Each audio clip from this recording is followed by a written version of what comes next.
साल था 1944। दुनिया एक ऐसे माहौल में थी जहां हर तरफ तबाही और बेचैनी थी। हर देश अपनी ताकत आजमा रहा था और हर इंसान अपनी जिंदगी के लिए लड़ रहा था। वर्ल्ड वॉर टू के इस महायुद्ध ने हर कोने को अपनी लपेट में ले लिया था। इसी माहौल में पैसिफिक के एक छोटे से आइलैंड पर एक जवान जापानीज फौजी था, हिरू ओनोदा। ओनोदा एक आम सिपाही नहीं था। उसकी आंखों में सपने थे, लेकिन उसके कंधों पर अपने देश का बोझ भी था। उसे एक ऐसे मिशन के लिए बुलाया गया जो आम मिशन से बिल्कुल अलग था। एक सीक्रेट मिशन जिसका राज सिर्फ कुछ लोगों को ही मालूम था। उसके सीनियर ऑफिसर्स ने उसे एक कोने में बुलाया और धीरे से कहा, लुबंग आइलैंड जाओ, लोगों में घुल मिल जाओ, और चाहे कुछ भी हो जाए, कभी भी सरेंडर मत करना। ये आदेश आम नहीं था। ये एक ऐसा हुक्म था जो किसी भी फौजी के लिए सोचना भी मुश्किल था। सरेंडर न करने का मतलब था या तो जीत या फिर मौत। दुश्मन करीब आ रहा था और जापान को ऐसे बहादुर फौजी चाहिए थे जो आखिरी दम तक अपनी जगह पर टिके रहें। हर तरफ से खतरे की घंटी बज रही थी, लेकिन ओनोदा जैसे जवानों पर भरोसा किया गया था कि वो कभी पीछे नहीं हटेंगे। ओनोदा ध्यान से सुन रहा था। उसका दिल जोर जोर से धड़क रहा था। कभी सरेंडर मत करना। ये शब्द उसके दिमाग में पत्थर की तरह बस गए। उसने सोचा, क्या मैं सच में कभी हार नहीं मानूंगा? लेकिन उसने अपने आप से वादा किया कि वो अपने देश के लिए कुछ भी करेगा। उसने अपना बैग पैक किया, दोस्तों को गले लगाया और लुबंग के घने जंगल की तरफ निकल पड़ा। उस पल उसने अपने परिवार, अपने दोस्तों और अपनी पुरानी जिंदगी को पीछे छोड़ दिया। उसके चेहरे पर जज्बा था, लेकिन दिल में एक अजीब सी घबराहट भी थी।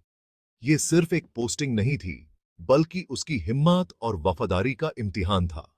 हर कदम पर उसे अपने इरादे को मजबूत रखना था। जंगल की खामोशी में उसकी सांसें तेज हो गई थी, लेकिन उसका हौसला अभी भी बुलंद था। ओनोदा को बिल्कुल अंदाजा नहीं था कि ये उसकी जिंदगी का सबसे लंबा इम्तिहान बन जाएगा। उसने सोचा था कि ये मिशन कुछ हफ्तों या महीनों का होगा, लेकिन किस्मत ने उसके लिए कुछ और ही लिख दिया था। जो मिशन कुछ दिन या हफ्तों का था, वो 10,000 दिनों से भी ज्यादा लंबा खिंच गया। साल बीत गए, मौसम बदलते रहे, लेकिन ओनोदा अपनी जगह पर बना रहा। हर दिन एक नई मुश्किल लेकर आता था, लेकिन उसने कभी हार नहीं मानी। उसके सामने सिर्फ दुश्मन नहीं था, बल्कि एक अनजाना, खौफनाक जंगल भी था। हर रात अंधेरा और खामोशी उसका इम्तिहान लेती थी। जंगल के जानवर, भूख, बेचैनी, सब कुछ उसके खिलाफ था। ओनोदा का सफर शुरू हो चुका था, और साथ ही एक कहानी, बचने की, उम्मीद की और कभी न टूटने वाली हिम्मत की। ये कहानी सिर्फ एक फौजी की नहीं, बल्कि इंसानी जज्बे की मिसाल बन गई। ओनोदा ने साबित कर दिया कि जब इरादा मजबूत हो, तो कोई भी इम्तिहान नामुमकिन नहीं होता। जंगल बहुत घना और राज भरा था। हर तरफ गहरा सब्ज रंग, मिट्टी की खुशबू और हवा में नमी थी। पेड़ों की ऊंची छत के नीचे सूरज की रोशनी भी मुश्किल से जमीन तक पहुंचती थी। ये जंगल सिर्फ एक जगह नहीं था, बल्कि एक अजीब सी दुनिया थी, जहां हर कदम पर कुछ नया मिलता था। हर पेड़ के पीछे कोई छुपा राज था। शाखों के बीच से कुछ अनजानी नजर छुप कर देख रही थी। जंगल की हर एक चीज, चाहे वो एक पत्ता हो या एक चिड़िया, अपने अंदर एक कहानी छुपा कर रखती थी। हर साया खतरा लगता था। अंधेरा इतना गहरा था कि दिन में भी रात का एहसास होता था। कभी कभी हवा तेज चलती तो लगता जैसे कोई जंगल के अंदर से हमें देख रहा हो। ओनोदा अपनी छोटी टीम के साथ जंगल के अंदर घुस गया। उनके यूनिफॉर्म्स धीरे धीरे जंगल में घुलने लगे। उन्होंने अपने चेहरे पर मिट्टी लगाई ताकि जंगल का हिस्सा बन सकें। हर कदम संभल कर रखते ताकि कोई आवाज ना हो। जुम की आवाजें धुंधली पड़ गई। अब सिर्फ जंगल के जानवरों की आवाजें सुनाई देती थी। कभी कभी बंदर की चीख, कभी दूर से एक अजीब सी चिड़िया की पुकार। ये आवाजें उन्हें याद दिलाती थी कि अब वो एक अलग ही दुनिया में हैं। टीम को पता था कि उन्हें छुप कर रहना है, जंगल से जीना है और ऑर्डर्स का इंतजार करना है। दिन हफ्ते बन गए, हफ्ते महीने। हर दिन एक नई मुश्किल लेकर आता था। कभी खाना ढूंढना, कभी पानी, कभी बस जिंदा रहना। कुछ लोग उम्मीद खो गए थे, सोचने लगे कि जंग खत्म हो गई है और छोड़कर चले गए। उनके चेहरे पर थकन और निराशा थी। जंगल ने उनकी हिम्मत तोड़ दी थी और वो वापस लौट गए अपने घर की यादों के साथ। ओनोदा को अपना हुक्म याद था, कभी सरेंडर मत करना। उसके दिल में एक आग थी, एक विश्वास कि वो अपने मिशन पर कायम रहेगा, चाहे कुछ भी हो जाए। उसने देखा उसके आखिरी साथी भी सरेंडर कर गए या गायब हो गए, और अब वो अकेला रह गया था उस बड़े जंगल में। हर तरफ सिर्फ पेड़, लंबी घास और अनजानी आवाजें थी। अकेलापन उस पर भारी था, लेकिन उसकी हिम्मत अब भी जिंदा थी। जंगल की खामोशी भारी थी, सिर्फ दूर की चिड़िया की आवाज सुनाई देती थी। कभी कभी लगता था जैसे पूरा जंगल उसकी सांसें सुन रहा हो, उसकी हर हरकत पर नजर रख रहा हो। ओनोदा ने पत्तों और डालियों से अपना छोटा घर बनाया। हर दिन वो अपने घर को मजबूत बनाता, ताकि बारिश और जंगल के जानवरों से बच सके। ये छोटा सा घर उसकी एक नई दुनिया बन गया था। अपनी राइफले को साफ रखता था, हमेशा तैयार, कभी भी अपनी सुरक्षा पर कॉम्प्रोमाइज नहीं किया। राइफले उसका सबसे बड़ा साथी थी, उसकी सुरक्षा का एकमात्र जरिया। हर रात वो कदमों की आवाज सुनता, सोचता शायद जंग खत्म हो गई हो। लेकिन हर आवाज के साथ उसका दिल तेज धड़कता और वो और भी ज्यादा सतर्क हो जाता। लेकिन जंगल अपने राज छुपा कर रखता था। हर दिन एक नई पहेली, हर रात एक नई कहानी। जंगल ने उससे कभी पूरी तरह अपना नहीं बनाया, हमेशा एक दूरी बनाए रखी। ओनोदा की दुनिया अब सिर्फ जंगल के हरे दीवारों तक सिमट गई थी, लेकिन उसका मिशन उसके अंदर जलता रहा। हर सुबह वो नई उम्मीद के साथ उठता, सोचता कि आज कुछ बदलेगा। अब वो अकेला था, लेकिन उसका मकसद कभी नहीं छूटा। जंगल ने उसकी परीक्षा ली, लेकिन उसकी हिम्मत और विश्वास को कभी नहीं तोड़ पाया। ओनोदा का सफर अभी भी जारी था, उस जंगल के बीच, अपने मिशन के साथ। हर दिन एक नई जंग थी, सिर्फ दुश्मन से नहीं, भूख और प्यास से भी। जंगल में जिंदगी थी, लेकिन ज्यादा कुछ खाने लायक नहीं था। ओनोदा ने पौधों को पहचानना सीखा, कौन से जड़ या फल खाने लायक हैं और कौन जहरीले। मछली हाथ से पकड़ता, चिड़िया और जंगली सुअर के लिए जाल लगाता। छोटी सी भी रोटी मिलती तो जीत जैसी लगती। पानी मिलना भी हर दिन का चैलेंज था। पट्टन पर जमा बारिश का पानी उसकी जिंदगी बन गया था। जंगल के नाले कभी सूख जाते या उन पर खतरनाक जानवर कब्जा कर लेते। ओनोदा ने जंगल के रास्ते समझ लिए। जानवरों के निशान पर चलता, छुपे हुए चश्मे ढूंढता और बंबू के पाइपेस में पानी जमा करता। भूख उसको सताती थी, लेकिन वो धीरे धीरे खाता। हर निवाला लंबा खिंचता, कभी कभी दिनों तक भूखा रहता।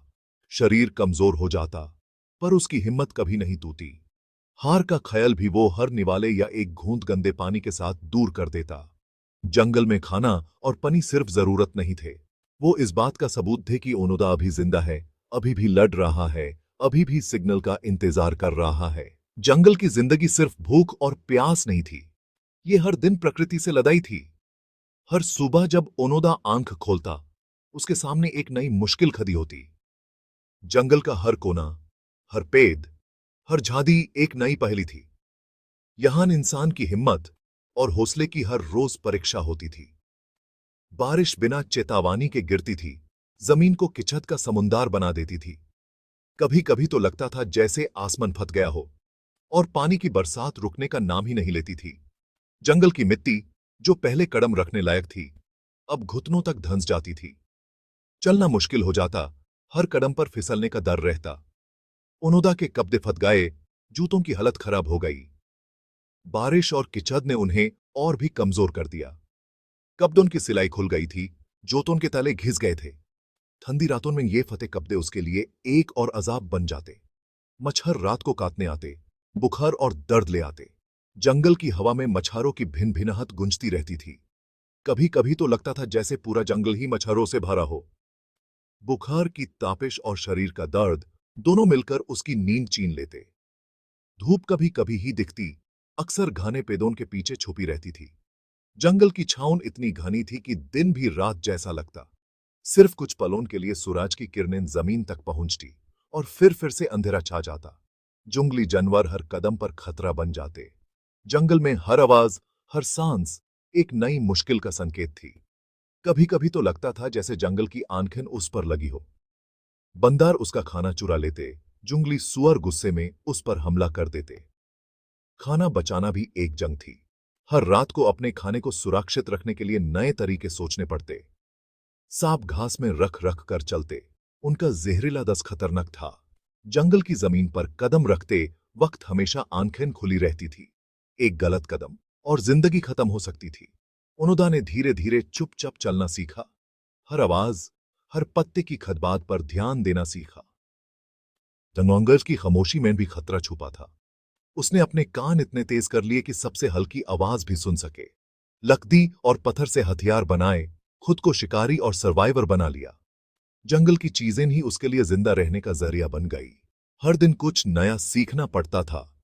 कभी जाल बनाना, कभी शिकार करना, कभी कभी तूफान आते, जंगल को हिला देते। बिजली की चमक, तेज हवा और जोर की बारिश, सब कुछ एक साथ टूट पड़ता। जंगल का सुकून पल में तूफानी हो जाता। पेड़ तिनके की तरह गिर जाते, नदी उसकी झोपड़ी बहा ले जाती और हवा भूतों की तरह चीखती। ओनोदा की मेहनत से बनी झोपड़ी पल भर में बिखर जाती थी। फिर से सब कुछ शुरू करना पड़ता। ओनोदा अपनी राइफलें पकड़कर छुपा बैठा रहता, तूफान के गुजरने का इंतजार करता। उस वक्त उसके दिल में सिर्फ एक ही सोच होती, जिंदा रहना है, हर हाल में। हर मुसीबत ने उसको और मजबूत बनाया, सिखाया कि प्रकृति भी दुश्मन है, लेकिन उससे भी हारा जा सकता है। जंगल ने उसकी हिम्मत को तरशा, उसके इरादे को मजबूत किया। हर दिन एक नई सीख थी, एक नई जीत थी। लेकिन ओनोदा ने कभी जंगल को दोष नहीं दिया। उसने समझा कि यह सब प्रकृति का नियम है। जंगल ने उसको जीना सिखाया, मुश्किलें दी, लेकिन साथ ही जिंदा रहने का जुनून भी दिया। उसने जंगल को एक और दुश्मन समझा, एक और चैलेंज माना। हर दिन जंगल से लड़ते हुए उसने अपने अंदर की ताकत को पहचाना। वो कभी जंगल से हारा नहीं। जंगल ने उसको तोड़ने की कोशिश की, लेकिन ओनोदा ने हर बार खुद को और मजबूत पाया। जंगल उसका दुश्मन था, लेकिन वही दुश्मन उसका सबसे बड़ा गुरु भी बन गया। दिन महीने बन गए, महीने साल। सबसे बड़ा दुश्मन न भूख था, न जानवर, बल्कि अकेलापन था। ओनोदा दुनिया से बिल्कुल कटा हुआ था, सिर्फ अपनी यादों के साथ। यूज अपना परिवार याद आता, दोस्त याद आते, घर की आवाजें याद आती थी। कभी कभी वो अपने दिमाग में खत लिखता, हवाओं के साथ अपने शब्द भेजता। खामोशी उसके चारों तरफ चाई रहती। कभी कभी सिर्फ उसके कदमों की आवाज और चिड़ियाओं की चहचहाहट सुनाई देती थी। ओनोदा खुद से बातें करता, कहानियां सुनाता, पुराने गीत गाता। दिन गिनने के लिए पेदों पर निशान लगाता, याद करने की कोशिश करता कि कितने दिन हो गए। अपने दिमाग को तेज रखने के तरीके ढूंढता। कहीं से मिले पुराने पैम्फलेट पढ़ता, अपने कपड़े ठीक करता और अपनी छोटी कैंप को साफ रखता। हर सुबह आर्मी की तरह ट्रेनिंग करता, पेडोन के बीच मार्च करता, ड्रिल्स प्रैक्टिस करता। रूटीन उसको ताकत देता, उदासी से लड़ने में मदद करता। हर अकेली रात में ओनोदा की हिम्मत किसी दीपक की तरह चमकती थी। उसने सीखा कि उम्मीद ही सबसे बड़ी तलवार है निराशा के खिलाफ। साल बीत गए, लेकिन कोई नहीं आया। कभी कभी ओनोदा ने देखा प्लेन से पंपलेट गिर रहे हैं। उनमें लिखा था कि जंग खत्म हो गई है, अब बाहर आ सकते हो। लेकिन उसको अपने ऑर्डर्स याद थे।